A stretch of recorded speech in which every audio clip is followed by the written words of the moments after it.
What would foreigners need to know about your culture to be able to communicate well with people?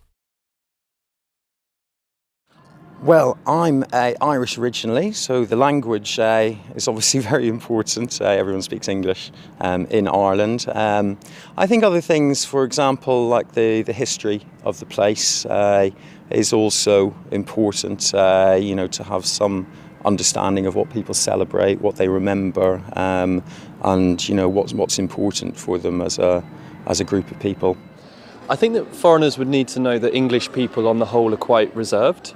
So they would find that English people might not necessarily say what they want or how they feel sometimes. So that can be quite challenging for people visiting our culture.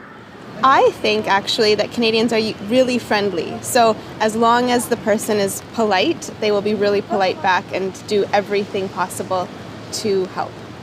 Well, I think it would be easy to have misunderstandings because our sense of humour in Britain is quite dry.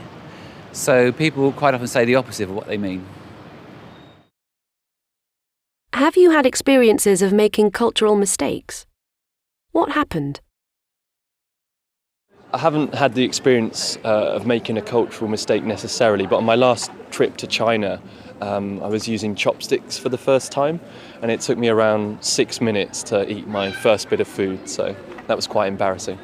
One time when I was working in Switzerland, I was in a hurry to get to a meeting, and I crossed the road without using a pedestrian crossing. And a car stopped, and the man got out and told me that I shouldn't be doing that. I was quite surprised because in Britain nobody would ever say that to anybody. Yeah, the only kind of times it's happened is when I've been trying to speak a foreign language but haven't got the pronunciation quite right. So in Chinese, for example, there's the word for mother and horse sound very, very similar to me, but obviously to a Chinese local, very, very different.